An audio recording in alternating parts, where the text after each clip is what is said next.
ईमानदार मिठाई वाला।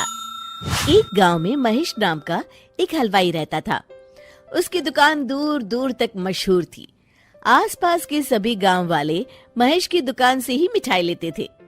भाई मजा आ गया, क्या लजीज रबड़ी है। ये लड्डू भी लीजिए, शुद्ध देसी घी के हैं, आज ही बनकर आए हैं। लाओ भाई लाओ, 1 किलो लड्डू भी पैक कर दो। महेश का एक बेटा था रवि।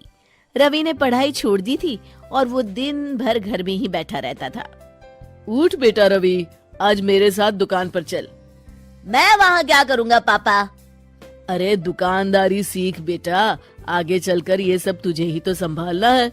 मुझे ये सब कुछ नहीं संभालना। मैं वीडियो गेम खेलूंगा, फिर दोस्तों के साथ बाहर जाऊंगा। हे भगवान, इसे थोड़ी अक्ल दे दो। ऐसे ही चलता रहा तो आगे न जाने इसका क्या होगा। महेश बड़बड़ाता हुआ दुकान चला जाता है। दुकान पर ओ घसीटाराम, मुझे थोड़े चक्कर आ रहे हैं, जरा पानी तो लाना। जी जी मालिक। सुन, मैं घर जा रहा हूँ, आज दुकान तू संभाल ले। जैसा आप कहे मालिक। महेश बिस्तर पर लेटा है। आपको बहुत तेज बुखार है, 1 हफ्ते बेड रेस्ट करनी होगी और ये दवाइयाँ लेनी होगी। हाय राम, ये क्या हो गया आपको? मैं तो 1 हफ्ते में ठीक हो जाऊंगा, पर दुकान कौन संभालेगा? आप फिक्र ना कीजिए जी, मैं रवि को समझाकर दुकान भेज दूंगी। आप बस जल्दी से अच्छे हो जाइए जी। अगले दिन रवि दुकान पर पहुंचता है। आइए आइए मालिक, मैं आप ही का इंतजार कर रहा था। क्यों? ये मेरी दुकान है, मैं जब जी चाहे आऊँ। तुम लोग सुबह से आकर काम पर लग जाया करो, समझे? जी जी जी मालिक, दरअसल लड्डू बनाने हैं तो घी लेने जाना है, 5,000 रुपए दे दीजिए। 5,000? तुम्हारा दिमाग तो ठीक है? इतने महंगे लड्डू बनाएंगे तो मुनाफा क्या होगा? पर देसी घी भी तो बहुत महंगा है ना मालिक। क्या जरूरत है देसी घी की? डालडा ले आओ। पर मालिक। मुझसे बहस मत करो, जितना कहा गया है करो। और क्या क्या बन रहा है?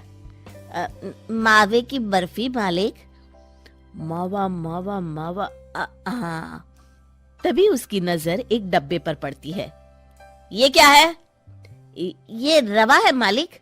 एक काम करो, हर 1 किलो मावा में 200 ग्राम रवा मिला दो। पर बर्फी का स्वाद बिगड़ जाएगा मालिक। जितना कहा है करो, अब जाओ यहाँ से। अगले दिन। क्या बात है रवि बाबू, आपके पापा दिखाई नहीं दे रहे? अब उनकी तबीयत खराब है। अच्छा भाई अच्छा। बस उन्हें ये बताना था कि वो आज आए नहीं तो उनकी मिठाई बड़ी बेस्वाद लग रही है। लेना है तो लो, वरना चलते बनो। अरे अरे अरे, ये कोई तरीका है ग्राहक से बात करने का? चलो भाई चलो, यहाँ से चलो। अगले दिन। भैया, कल जो मैं लड्डू ले गया था उनका स्वाद बड़ा बेकार लगा। महेश बाबू का नाम सुनकर बड़ी दूर से आया था। 200 रुपये में इससे अच्छा और क्या मिलेगा? सुबह सुबह मनहूस बातें मत करो। कुछ लेना है तो लो, वरना फूटो यहाँ से। रवि के इस व्यवहार के चलते 2-4 दिनों में ही ग्राहकों का आना कम हो जाता है।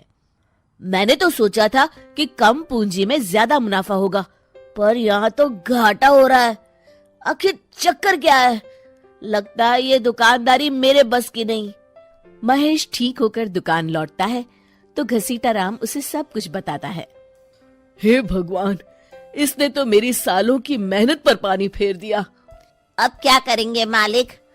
कुछ नहीं, सबसे पहले तुम पहले की तरह शुद्ध और अच्छी मिठाइयाँ बनाओ और मुझे गांव के उन सब लोगों के नाम बताओ जिनसे रवि ने बदतमीजी की। रवि, कल सुबह दुकान पर आ जाना, बहुत जरूरी काम है। मुझे नहीं आना, मैंने 1 हफ्ता दुकान संभाल ली है, अब संभालो आप। दुकान तो तूने जैसे तैसे संभाल ली, पर सीखा कुछ नहीं।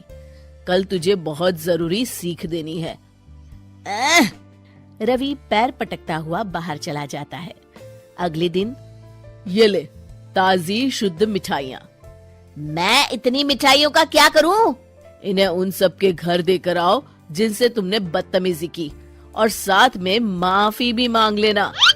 अरे पर मैंने तो सिर्फ उन्हें। बेटा, घर आया मेहमान और दुकान पर आया ग्राहक भगवान के समान होता है। अब तू जल्दी जा और कल से कमाल देखना। रवि उन सभी 4-5 लोगों के यहाँ जाकर मिठाई देता है और माफी मांगता है। अगले दिन दुकान पर ग्राहकों की भीड़ लग जाती है। मान गए महेश बाबू, आपने तो आते ही घर तक मिठाई भिजवा दी। बस मेरे बेटे की गुस्ताखी को माफ कर देना भाई, उसमें अब तक बचपना है। हाँ हाँ, आपके लड्डू के बदले हर चीज की माफी है। भाई आज तो मेरे पड़ोसी भी आपकी उदारता देख के दंग रह गए। इतनी बड़ी दुकान के मालिक का बेटा घर तक माफी मांगने आया। भाई रिश्ते निभाना तो कहीं आपसे सीखे। बस आप लोगों की दया है। ताजी रसमलाई आई है, लेंगे आप? हाँ भाई हाँ, 200 ग्राम पैक कर दो। शिक्षा, सफलता पाने के लिए ईमानदार और विनम्र होना बहुत जरूरी है।